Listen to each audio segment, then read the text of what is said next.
ان سے زیادہ تو مجھے تم پر اعتماد ہے، اس نے میرے بازو سے لپٹتے ہوئے کہا، لیکن تم ہو کہ تمہیں مجھ پر توجہ دینے کی فرصت ہی نہیں ہے۔ سنسان اور ویران سڑک پر فلورا کے سینڈلوں کی کھٹ کھٹ اور میرے جوتوں کی باز گشت کے سوا اور کوئی آواز نہیں تھی۔ یہ ماحول فلورا کے اعصاب پر سوار ہو رہا تھا، جس سے بچنے کے لیے وہ اپنا ذہن کسی اور طرف مشغول رکھنے کی کوشش کر رہی تھی۔ سیاہ سوٹ والوں کی طرف سے بھی کوئی حرکت نہیں ہوئی تھی۔ ہم ان کی کار کے برابر سے گزرتے چلے گئے تھے۔ فلورا نے ان کے ساتھ جانے پر اصرار نہیں کیا تھا، شاید اس نے خود کو حالات کے یا پھر ممکن ہے میرے رحم و کرم پر چھوڑنے کا فیصلہ کر لیا تھا۔ اچانک میں نے کسی گاڑی کی آواز سنی اور فلورا کو خود سے بالکل قریب کر لیا۔ فلورا کو گاڑی کی آمد کا احساس اس وقت ہوا جب وہ موڑ سے مڑ کر سامنے آئی اور اس کی ہیڈ لائٹس کی روشنی ہم پر پڑنے لگی۔ فلورا نے ہڑبڑا کر مجھ سے علیحدہ ہونے کی کوشش کی، مگر میں نے اپنی گرفت سخت کر لی۔ یہ کیا کر رہے ہو؟ فلورا منمنائی۔ کوئی گاڑی آ رہی ہے، وہ لوگ ہمیں دیکھ لیں گے۔ دیکھ لینے دو، تم میری لک ہو، مجھے کسی بات کی پرواہ نہیں ہے۔ گاڑی ہمارے نزدیک آ کر رک گئی، مگر میں فلورا کو خود سے چمٹائے یوں چلتا رہا جیسے مجھے ارد گرد کا ہوش ہی نہیں ہے، حالانکہ میں بہت پہلے دیکھ چکا تھا کہ وہ پولیس کی موبائل وین ہے۔ اے تم لوگ رات کے اس پہر یہاں کیا کر رہے ہو؟ عقب سے کسی پولیس والے نے آواز دی، مگر میں نے پلٹ کر نہیں دیکھا۔ فلورا پر پھر وحشت سوار ہونا شروع ہو گئی تھی۔ خبردار، میں نے فلورا کے کانوں میں سرگوشی کی، تم بالکل خاموش رہنا، ایک لفظ بھی بولنے کی ضرورت نہیں ہے۔ تم نے سنا نہیں؟ دھمکی آمیز آواز دوبارہ سنائی دی۔ ہم تم سے کہہ رہے ہیں۔ اس بار میں رک گیا اور پلٹ کر بولا، کیا بات ہے؟ کون شور مچا رہا ہے؟ ایک پولیس والا ہمارے نزدیک آیا۔ نواب صاحب کو شور برا لگ رہا ہے، اس نے طنزیہ لہجے میں کہا۔ وہ ہمارے کافی نزدیک آ گیا تھا، شاید شراب کی بو سونگھنے کی کوشش کر رہا تھا، مگر ظاہر ہے کہ میں نے فلورا کو بھی شراب نہیں پینے دی تھی۔ بو کہاں سے آتی؟ کون سے نواب صاحب کو شور برا لگ رہا ہے؟ اور اگر برا لگ رہا ہے تو ان سے کہہ دو کہ ہم شور نہیں کر رہے، ہم تو خاموشی سے جا رہے ہیں۔ یہ تو وہی دونوں لگ رہے ہیں جناب، پولیس والے نے وین کی طرف رخ کر کے کہا۔ میرا خیال ہے انہیں گرفتار کر لیا جائے۔ کیوں گرفتار کر لیا جائے؟ میں نے بگڑ کر کہا۔ ہم نے کیا جرم کیا ہے؟ یہ تو تھانے چل کر پتہ چلے گا۔ چلو گاڑی میں بیٹھ جاؤ شرافت سے۔ میں تھانے سے ڈرتا نہیں ہوں، میں نے اکڑ کر کہا۔ چلو، کون سے تھانے چلنا ہے؟ میں تھانے نہیں جاؤں گی۔ فلورا قسمت آئی، یہ لوگ بڑا خراب سلوک کرتے ہیں، چلو دیر مت کرو۔ میں نے فلورا کا بازو پکڑ کر کہا، مت بھولو کہ سیاہ فرشتے ہمارے تعاقب میں ہیں، یہ لوگ تو بہت بڑے مجرم ہیں جناب۔ پولیس والے نے وین کی طرف رخ کر کے کہا، خفیہ زبان بول رہے ہیں، سیاہ فرشتے ان کے تعاقب میں ہیں، انہیں پکڑ کر لے آؤ۔ وین کی اگلی سیٹ سے آواز آئی، جہاں پولیس والوں کا صاحب بیٹھا ہوا تھا۔ پکڑنے کی ضرورت نہیں ہے۔ میں نے پولیس والے کا ہاتھ جھٹک دیا۔ تمہیں نظر نہیں آتا ہم خود چل رہے ہیں؟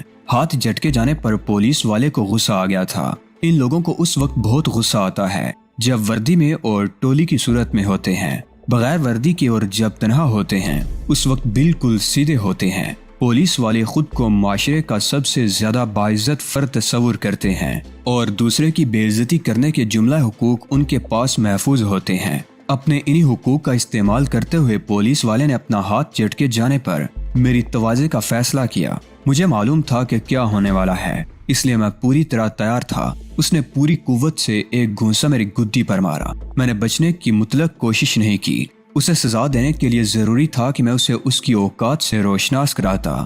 چنانچہ میں نے اپنی گدی کے عضلات اس حد تک سخت کر دیے تھے کہ کسی ٹھوس پتھر کی سختی کے درمیان بس معمولی سا فرق رہ گیا ہوگا، اور کسی پتھر پر گھونسا مارنے کا جو انجام ہو سکتا ہے اسے بیان کرنے کی چندہ ضرورت نہیں۔ پولیس والے کے حلق سے ایک کربناک چیخ نکلی اور وہ اپنا ہاتھ پکڑ کر جھکتا چلا گیا۔ فلورا نے بوکھلا کر پلٹنے کی کوشش کی، مگر اس کا بازو میری گرفت میں تھا، وہ پلٹ نہیں سکی۔ وین سے یہ منظر صاف دیکھا جا رہا تھا۔ پولیس والوں نے اسے میرے گھونسا مارتے تو دیکھا تھا، لیکن انہیں یہ اندازہ نہیں ہو سکا آخر وہ چیخا کیوں تھا۔ وہ دڑدڑاتے ہوئے وین سے اتر آئے اور انہوں نے اپنی گنیں مجھ پر تان لی۔ ایک آدھ پولیس والا مضروب پولیس والے کے پرسانے حال کے لیے اس کے پاس پہنچ گیا تھا۔ کیا ہوا؟ کیا بات ہو گئی؟ انہوں نے بوکھلائے ہوئے انداز میں پولیس والے سے پوچھا۔ اوئے، یہ بہت خطرناک آدمی ہے، اس نے درد سے بلبلاتے ہوئے کہا۔ میں نے اسے گھونسا مارا تو ایسا لگا جیسے اس نے جسم پر کوئی ٹھوس چیز پہن رکھی ہے۔ اس کی جامع تلاشی لو۔